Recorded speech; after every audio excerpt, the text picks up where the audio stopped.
Hello, Ram. We're back at JNation 2025, and with me is Simon Ritter. Simon is a good friend and fellow Java champion.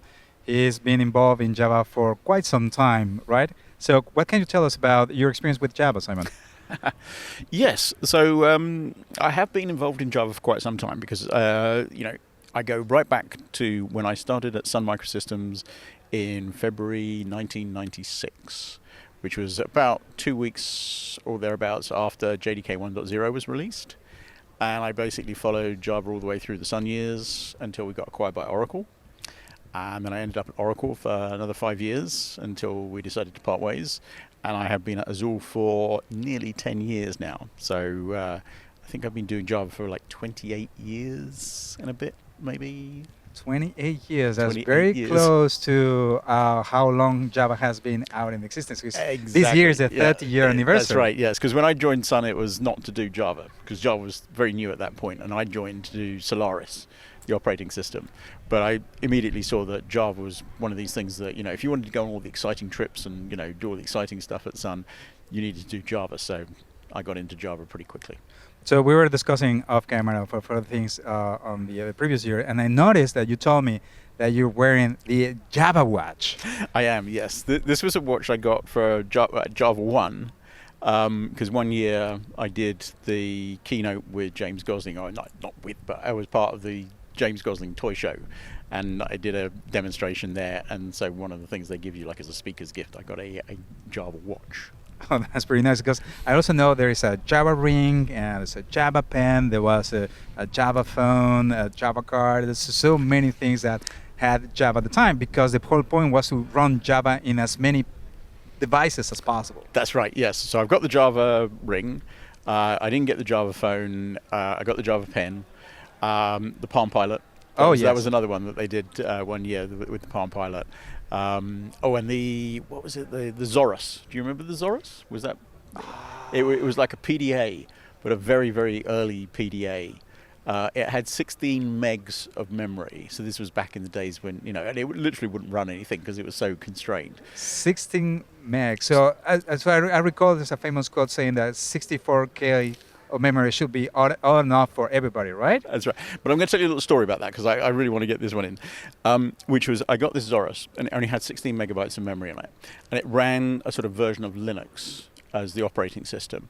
So I figured, okay, it's networkable. So it had a CF card, if you remember those, had a CF card Wi-Fi thing that you could put into it. And I configured the network, and then I configured it to do swap across the network onto a hard disk on my Linux server, which was really great until the network dropped out, and then everything just stopped working because, of course, the swap space just disappeared. Well, those were back the days when engineers and people working in the Java platform had to be very inventive, because we were quite restricted in terms of the computing power and the technology. But nowadays, things are different. So is that, I think, somehow related to the session that you have today? No, because the session I did today was about the language. So I was talking about pattern matching, or patterns in Java. But you're right. I mean, this is one of the great things about Java is, you see, if you go right back to the beginning, PCs in the day when Java came out only had maybe 4 or even 8 megabytes of RAM.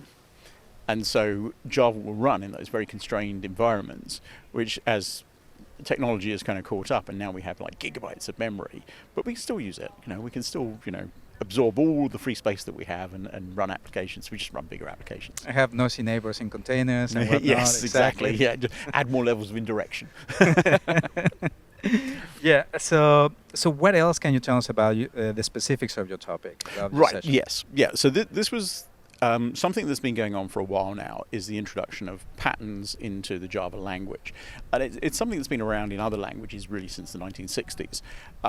But now we're seeing a lot more in terms of making it easier to do pattern matching in Java, not regular expression patterns. This is things like using instance of and not having to do an explicit cast.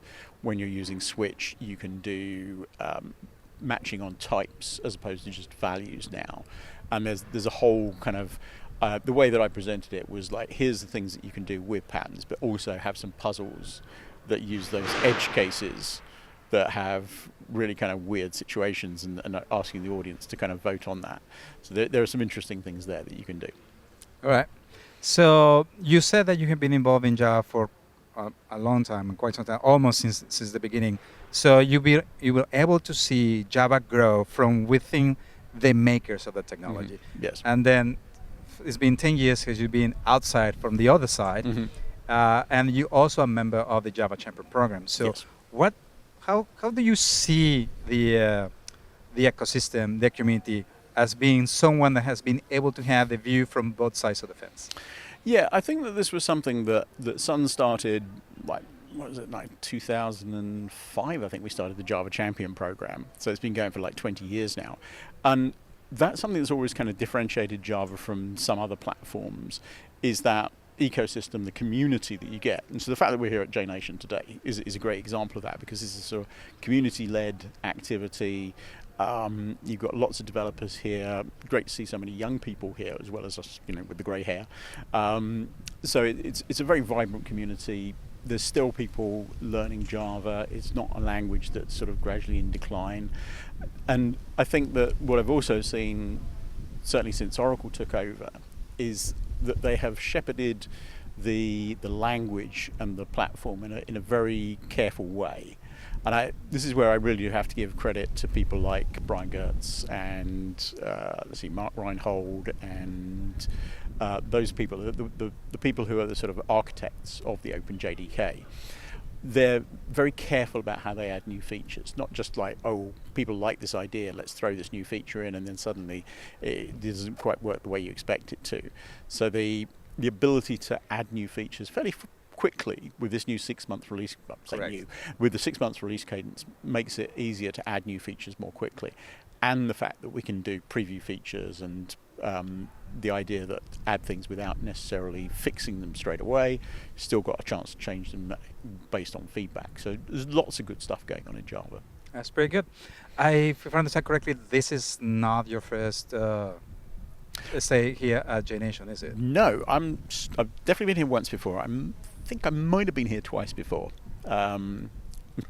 Yes, it's just difficult to keep track of all the conferences I've been to over the years. But yeah, I've definitely been here before, and it is a great conference. I love the venue. Yeah, so the venue is fantastic. The venue, the weather, Yeah, the people, the speakers, everything else. So is there anything that you would like to share with the audience for JNation? Yeah, I mean, again, it's this whole idea of the community coming together and people sharing ideas is fantastic. So you've got lots of different sessions, lots of different kind of subjects being covered, and it does give people a chance to come and learn and share. So the conversations that people can have during the breaks, during the lunchtime, and so on, is one of the most important things. The sort of corridor conversations are as much of value as the sessions that you get here. Okay, that's great. That is something that unfortunately it's not recorded. You have to be present here at an event like this one. Obviously, you can watch the sessions from Simon and every other speaker if you were not able to be here. But if you can, try to come next time to such an event like this one or another event that may be closer to you. Yes, absolutely. Thank you so much, Simon, for your time. Great. Thank you very much. Thank you, everyone, for watching.